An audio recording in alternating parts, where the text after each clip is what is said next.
Nay, nandito na po ako, Nay. Nandito na po yung pinautos niya sa akin.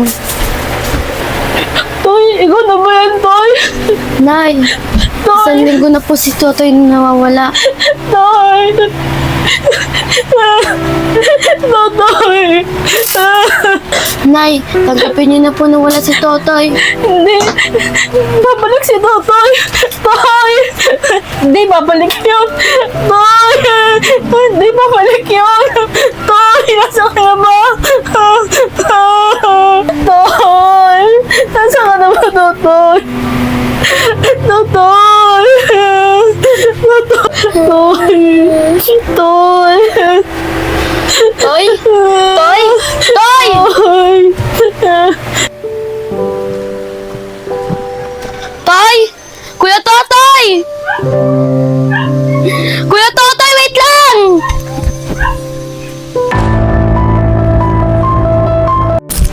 Maganda ka po. Mga nagre-reklamo kagabi, bumalik po sila. Popoy mo. Kap, maganda nga po no, Kap.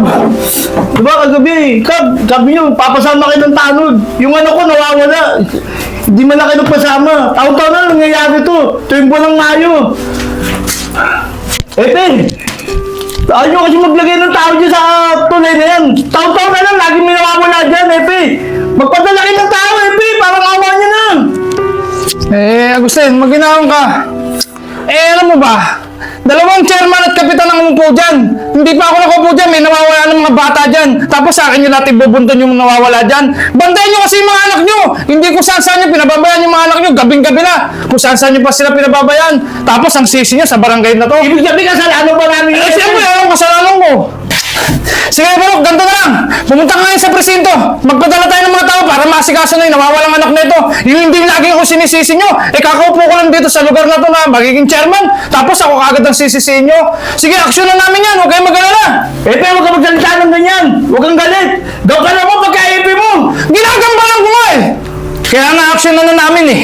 Tama po yung Kap. Kaya sir, maginawin na ako kayo, Sir Agustin, para hindi tayo magkasigaw-sigaw. Kaya nga po nandito tayo sa barangay eh. Kap, sensya ka na. Natadala ako ng galit. Pero Kap, action lang nyo to, Kap ha. Pakamalingan ako. Oo, huwag kang mag-alala. Action na namin. Ikaw naman, ano naman ang nirereklamo mo? Chairman, yung kapatid ko po, ilang araw na rin pong nawawala. Hindi ko pa rin matagpuan. Ito ako din po, yung kalaro ko po si Kwekwe, nawawala din po dun sa tulay na yon. Sa tingin ko po, may multo po dun. Ano? Multo! Panahon ng 2026, may multo pa sa tulay na yun? Walang multo doon! Sa palagay ko, may masamang loob na nangunga ng bata ron. Yung multong sinasabi mo, hindi totoo yun! Kaya magpapaniwala sa multo. Epe, maniwala po kayo sa akin. Doon po sa tulay na yon, may nararamdaman po ako doon at may nakikita din po ako. Naku, Iya. Yung mga sinasabi mo, napakahirap talagang paniwalaan yan eh. Mabuti pa, Barok, Agustin. Tara na, iwanan na natin itong mga bata na to. Hanapin na natin yung anak mong sinasabi mo. Tara, tara po. Ali, totoo ba yung sinasabi mo? Huwag kang mag-alala, may nawala ako sa mga sinasabi mo. Pero may kilala ako na makakatulong sa ating dalawa. Oo, Kuya Makoy, totoo yan sinasabi ko. Malakas na elemento. Tsaka sino ba yan yung sinasabi mong makakatulong sa atin? Ang sikat na sikat sa lugar natin, ang pinakamagaling na albularyo. Si Landong Putik.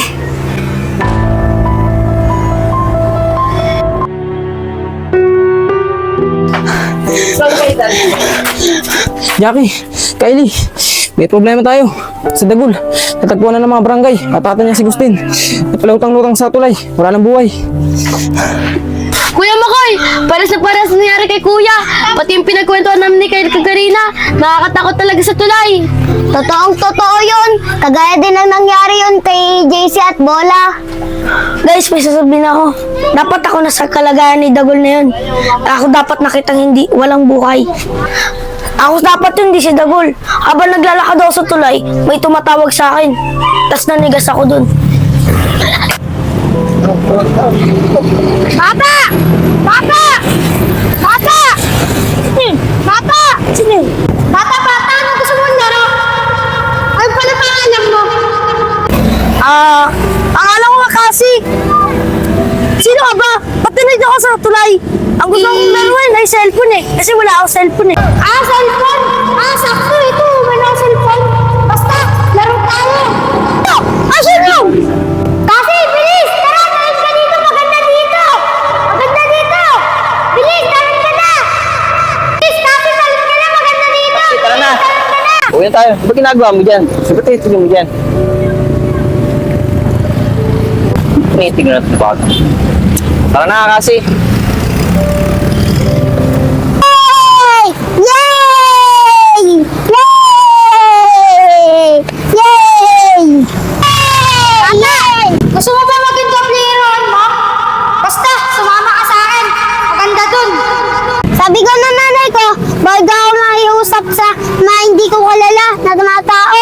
Hindi ko ako makausap sa mga tao. Yeah, kasi niya siya. Tumiyag siya naman o. Hoy, bata! Tatalon ka ba o sisirahin ko to? Sige, tatalon na ako. Bata, sisirahin ko to. Tatalon ka. Bilis, talon na. Ang bagal mo. Talon na. Sige, tatalon na ako.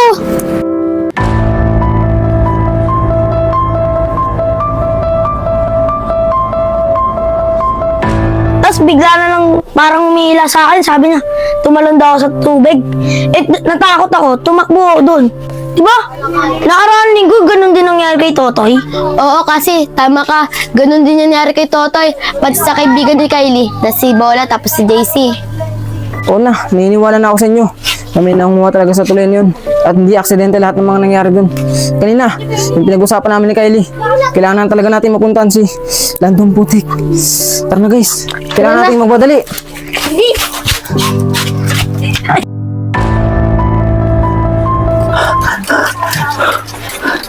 Mga bata, ang mga multo ay naglalagi kung saan sila nakatira at kung saan sila nawalan ng buhay.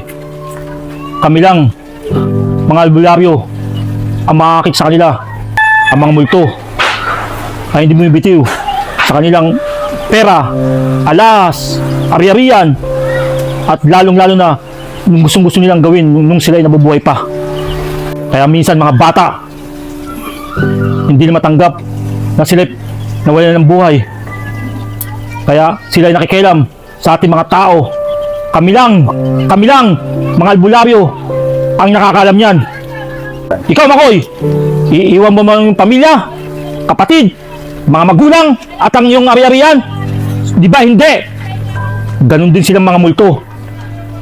Kaya, nagliligaw sila sa ating mundo. Kami lang, mga albularyo, ang nakakakita sa kanila at nakakaalam. Mga bata, kailangan natin tulungan. Kapag natulungan natin sila, makakita sila ng liwanag. Eh, Kuya Landong Putik, ano po ba gagawin natin? Mga bata, kailangan natin magdasal upang matulungan natin sila. Ang mga kaluluwang ligaw. Tara mga bata, maggawa-kawa tayong kamay.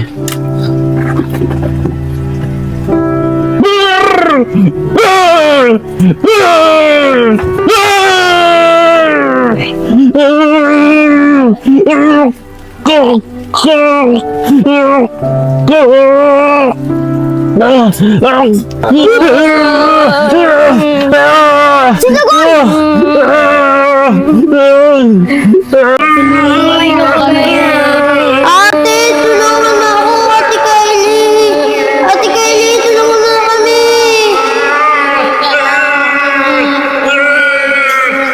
Ate Kylie, tulungan mo kami. Hindi kami pinapalabas doon. Gusto niya kami kalaruin. Ate Kylie, hindi kami pinapalabas doon. Tulungan mo na kami.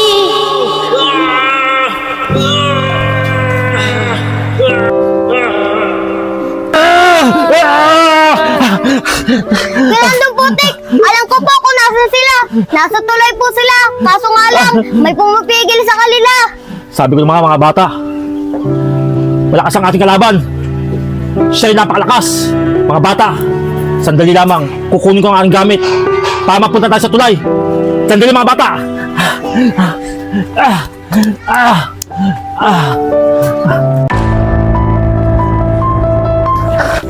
Kuya Kuya Landong Putik, dito po yung nawala yung kapatid ko. Ganun ba mga bata? Kung ganun, dito na natin gaganapin ang operasyon. Para makita na ang liwanag papunta sa kabilang buhay. Tara na mga bata. Dito natin gaganapin ang ating operasyon. At makausap nyo na ang inyong mga mahal sa buhay. At makatawid na sa liwanag. Tara na mga bata, maghawak-hawak na tayong kamay. Dito natin sila makakausap kung saan sila nawalan ng buhay. Mga bata!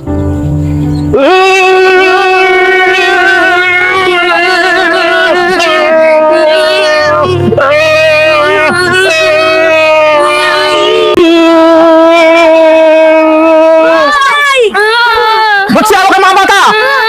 Para hindi ka mapunta sa mundo ng kadiliman! Magsiyawa kayo! Pwede mo umalis dito. Dahil pinapalis ni Kachi. Tulong daw muna kami. Lalo lalo sa kalaro. Kaya ayaw na kami palisin.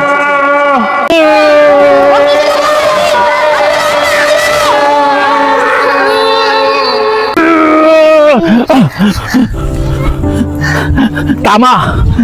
Ikaw nga ang batang champi na nakausap ko na nalunod dito sa lugar na to. Ikaw ang kumukuha ng buhay dito. Pagkatapos ang palisin papunta sa liwanag. Bakit champi? Ba't mo sila papalisin? Kailangan ko ng kalaro. Kaya ayoko mag-isa. Kasi ito yung nangyayari sa akin. Si Amo nagpapahanap ng iaalay dito sa bagong tulay. Kaso, parang ang hirap ng maghanap ng lalayo pa ako. Ayun, may bata. Mukhang hindi taga dito yung batang yan. Sakto. Pwede na siya maging alay dito sa ginagawang bagong tulay. Bata, magandang hapon. Taga dito ka ba sa lugar na ito? Bakit nandito ka po? Kasi alam ko bawal ang bata dito sa ginagawang bagong tulay. At saka pwede matanong kung mag-isa ka lang ba? Wala ka bang kasama? Opo. Meron po akong kasama. Iniintay ko po ang aking ama. Nagkakatapos lang po namin magbenta. Ganun ba? Ba, saktong-sakto bata. Wala ka palang kasama. Pwede ba kita maimbita? At bibigyan kita ng malaking salapi. Tara bata, sumama ka sa akin. Wag po! Wag niyo po ako dalhin! Wag po! Wag! Wag po! Tulong! Tulong! Wag po! Wag po! Ha? Ikaw pala champi? Naging alay dito sa tulay? Champi, manahimik ka na champi. At pumunta ka sa liwanag upang ang iyong kaluluway manahimik na. Champi, parang awa mo na champi. Manahimik ka na. Matagal kang wala, champi. Pumunta ka sa liwanag. Sige na, champi. Ito para sa champi. Sige na, champi. Sige na, champi.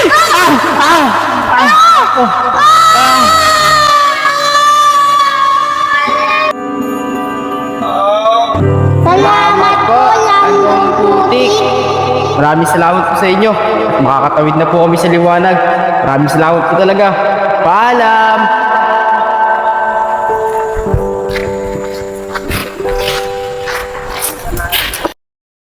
Patawad po. Hindi ko po sinasadya.